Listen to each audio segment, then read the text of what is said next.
Hello and welcome to another episode of Top Deck, the series where we take a look at some of the leading TCG deck lists. This time we have Ben Challoner's list from the Cardiff regional where he took top 4, playing Danger Thunder, once again showing the power of Thunder Dragons after the January ban list. So let's get into the deck then. Triple Thunder Dragon, Triple Matrix, Triple Dark, Triple Hawk, Triple Raw, and 1 Duo. This is, I think, exactly the same lineup that he had as previously in the Pure build, just having that consistent engine available to you and having a lot of resources attached to it allows you to grind out games where you need to grind and push through quickly in games where you need to deal some damage. Triple Aloof Lupine replaces the Gold Sargs essentially and the Batteryman Solars, allowing you to trigger all of your Thunders, which is really nice. And then he's playing the Danger version of the build, so Triple Snake, Triple Jackalope, Triple Nessie. All of the best ones, just maxing out on these.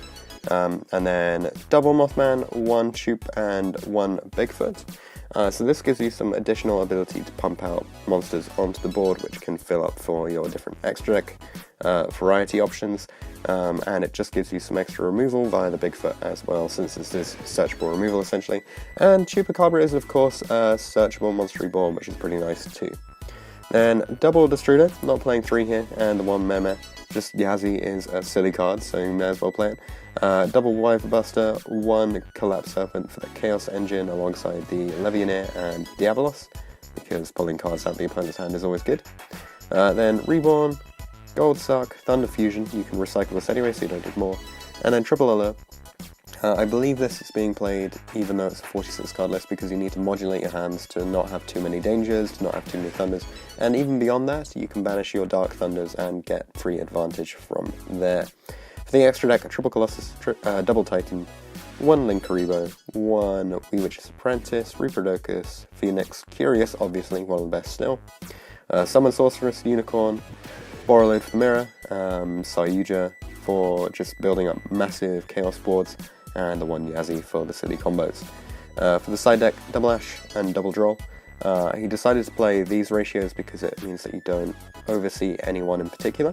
And then Triple Impermanence because this doesn't have any issues. So you can clog on Double Ash, but you can't clog on Double Impermanence essentially.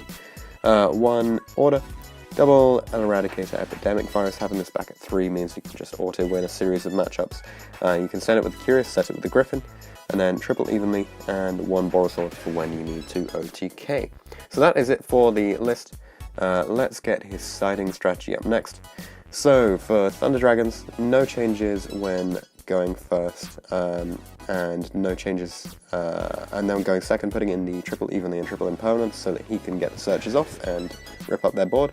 In order to take out these 6 cards, he has to remove quite a few things, so Bigfoot, Choop, 1 Aloof Lupine, the Duo, the Matrix, and Levianeer comes up to 6. Levianeer is only really good when you're going first anyway, so dropping it out shouldn't be a problem.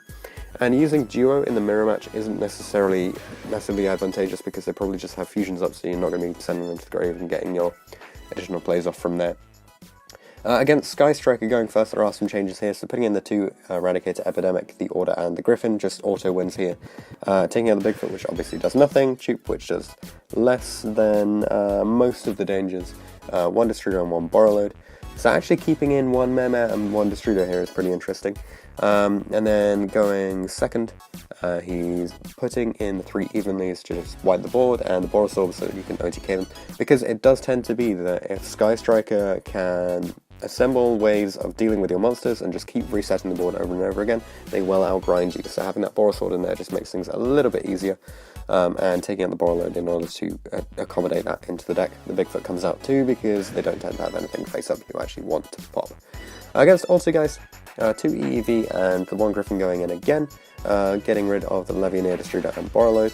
Going first, obviously these cards don't do an awful lot when you're going first. I guess the Levianeer sometimes does something, but they'll just sit themselves in a good position anyway, so it shouldn't be a problem for them. Going second, putting in the evenly matched on the Borosword to just deal with the board and OTK them essentially. The Bigfoot comes out again. I think this is exactly the same removal for the same reasons as with Sky Striker. Then for any sort of FTK deck, putting in the Impermanences to deal with the Cyberstein or whatever it is that happens to be attempting to FTK you this turn, with the Bigfoot Choop and the Destrudo all coming out. double Ash, double Droll, and Impermanence go in when you're going second. You just need to be able to stop their plays, and having Droll as the floodgate, Ash to just hit the key cards, and Impermanence again to hit the key things like Stein, just puts you in a much better position. But you do have to take a fair amount out for this. 7 cards have got to come out, so Bigfoot Shoop, 1 Aloof, 1 Raw, 1 Matrix, 1 Duo, and 1 Levianeer all come out. The engine is probably good enough that you don't need these additional cards in it in order to win that particular round. So then on to the additional information. So we had the rounds here from Ben. So round 1 he played up against Dino Beast, and he ended up going 1-2. Round 2 against Infernity Ignite, he went 2-1. Round 3 against Altergeist, he went 2-0. Round 4 against Thunder Dragons, 2-0. Round 5, Thunder Dragons again, 2-0. Round 6, go second Dino, 60 card Spice List, he went 2-1. And round 7, Sky Striker, he went 2-0. So a pretty awesome record. Only the single loss there to the Dino Beast deck. Some interesting things to note, obviously in the mirror matches, he's got them completely covered because he just goes 2-0 every single time.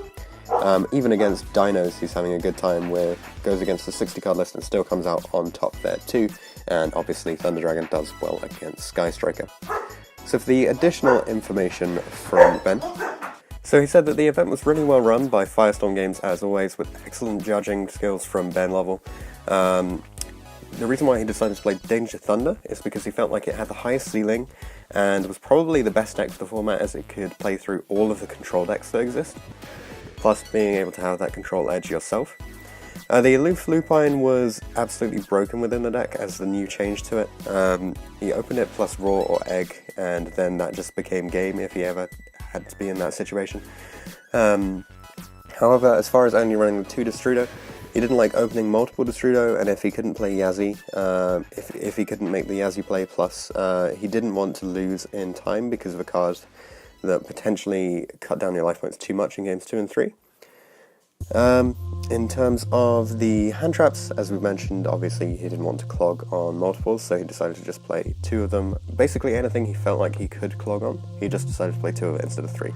In terms of the easiest and hardest matchups, he said that Pendulum and any going second deck that can abuse Azathoth plus a Tiger King, since you just can't use any of your monster effects, and you can't protect any of your big guys if Tiger King comes out. Advantages to playing this version over the Pure version, he says that you pretty much always open a way to end with at least 2 Colossus, whereas with Pure, at the moment, you could open only enough to put 1 on the board, which is a real issue for him. In terms of changes, he said that he would start playing Twin and Pancratops in the side in order to beat the Lunalight matchup. And as for shoutouts from Ben, shoutouts to Big Orbit, Team Big Orbit, The Click, if you know you know, Luke Delaney, Stuart Watts, Luke Bennett, and Jack Borner for the theorising with the deck beforehand, and to all of the Birmingham lots. So thanks very much, Ben, for coming on, sharing this list with us, and taking the time to give us some of the additional insights, as always. And I'm sure that we'll be seeing a lot more of you in the future, and good luck. Thanks for watching this episode of Top Deck. If you have any comments or suggestions that you would like to make, leave them in the comment section down below. Check out the description for details of how you can get involved in this series. You can enter by voice interview, or instead you could just send all of your information over Facebook Messenger. Anything like that will be absolutely fine. If you want to see anything in particular from the upcoming series, then be sure to get in touch, and I'll see you guys in the next video.